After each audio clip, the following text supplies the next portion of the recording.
हम सभी ने डायनासोर्स के बारे में काफी कुछ सुना और पढ़ा है। डायनासोर्स हम इंसानों को काफी ज्यादा फैसिनेट करते हैं क्योंकि ये हमसे काफी ज्यादा पहले इस धरती पर घूमा करते थे और हम ह्यूमंस के इवॉल्व होने के काफी पहले ही ये डायनासोर्स धरती पर से एक्सटिंक्ट भी हो गए थे। इनफैक्ट डायनासोर्स के एक्सटिंक्ट होने के बाद ही हम मैमल्स का एज शुरू हुआ था। इसी के साथ ही एक और बात जो हमें डायनासोर्स को लेके काफी ज्यादा फैसिनेट करती है वो ये है कि डायनासोर्स का साइज काफी ज्यादा इनक्रेडिबल था। हम इंसानों की एवरेज हाइट लगभग 1.7 मीटर्स है और इसीलिए आज हमारे लिए इस बात को इमेजिन कर पाना काफी ज्यादा मुश्किल है कि धरती पर एक पॉइंट पे लगभग 30 मीटर से भी ज्यादा बड़े एनिमल्स रोम किया करते थे। आज धरती पर जमीन पर ऐसा कोई भी एनिमल नहीं है जो कि इन डायनासोर्स के इनक्रेडिबल साइज को मैच कर सके। लेकिन आखिर ऐसा क्यों है? ऐसा क्यों है कि डायनासोर्स और मैमल्स के साइज के बीच में इतना बड़ा गैप है?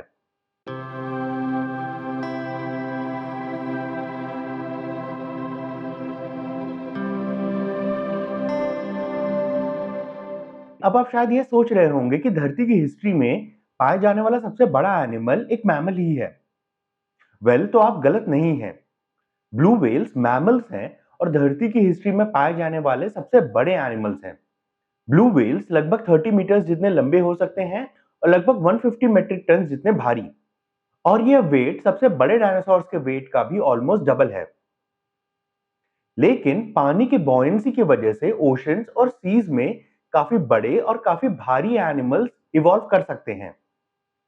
लेकिन जमीन पर ये सेम प्रिंसिपल्स लागू नहीं होते और इसीलिए एवोल्यूशन के पॉइंट ऑफ व्यू से ये 30 मीटर से भी ज्यादा लंबे डायनासोर्स काफी ज्यादा इनक्रेडिबल और यूनिक थे।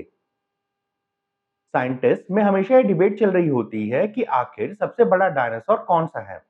करंट रिकॉर्ड होल्डर है पेटिकोटाइटन जो कि लगभग 36 मीटर जितना लंबा और 70 से 75 मेट्रिक टन जितना भारी हुआ करता था।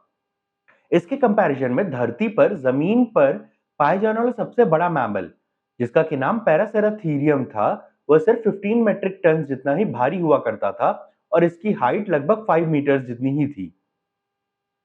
तो ये डायनासोर्स आखिर इतने बड़े कैसे हो पाते थे? तो इस बात का आंसर इनकी बोन्स में छिपा हुआ है। इन बड़े डायनासोर्स की बोन्स में एयर सैक्स हुआ करते थे जो कि लंग से कनेक्टेड रहते थे। ये एयर सैक्स ज्यादा एयर को इनकी बॉडी में सक करने में हेल्प करते थे और इसी के साथ साथ ये एयर सैक्स इनके बोन्स को लाइट वेट बनाते थे।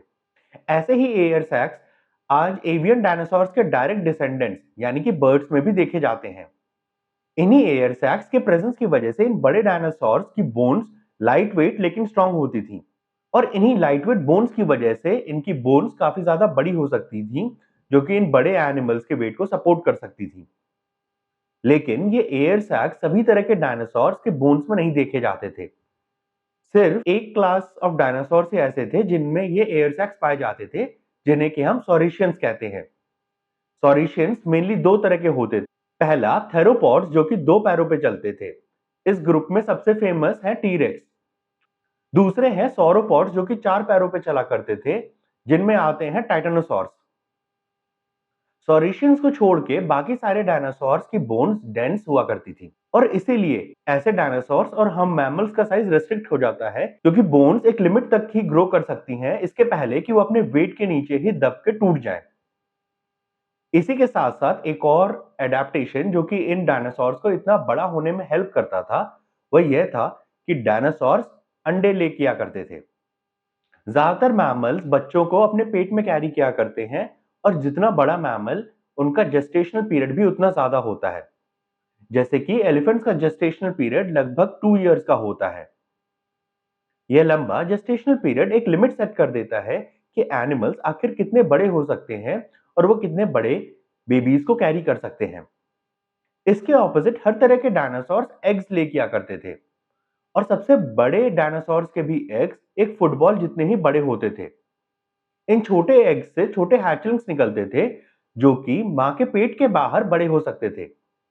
अब क्योंकि डायनासोर्स को बच्चों को कैरी करना नहीं पड़ता था इसीलिए वो अपनी पूरी एनर्जी को अपने साइज को इंक्रीज करने और ज्यादा से ज्यादा फूड को गैदर करने में कर सकते थे। ये अडेप्टेशंस इस बारे में बताते हैं कि आखिर ये डायनासोर्स इतने बड़े कैसे थे, लेकिन इस बारे में नहीं बता सकते कि आखिर ये डायनासोर इतने बड़े क्यों हो गए थे। आखिर एवोल्यूशन ने इन्हें इतना बड़ा क्यों बना दिया? तो बड़ा होना कुछ एवोल्यूशनरी एडवांटेजेस प्रोवाइड करता था इन डायनासोर्स को। पहला ये कि इस टाइम पे जो प्रेडेटर्स थे वो भी काफी ज्यादा बड़े थे। बड़े प्रेडेटर्स से आप साइज में और भी ज्यादा बड़े होकर बच सकते थे, और इसीलिए एनिमल्स धीरे धीरे और भी बड़े साइज में इवॉल्व होते रहे। इसी के साथ साथ ज्यादा बड़े साइज के होने की वजह से यह पेड़ों की उन लीव्स तक पहुंच सकते थे जहां पर ज्यादातर एनिमल्स नहीं पहुंच सकते थे।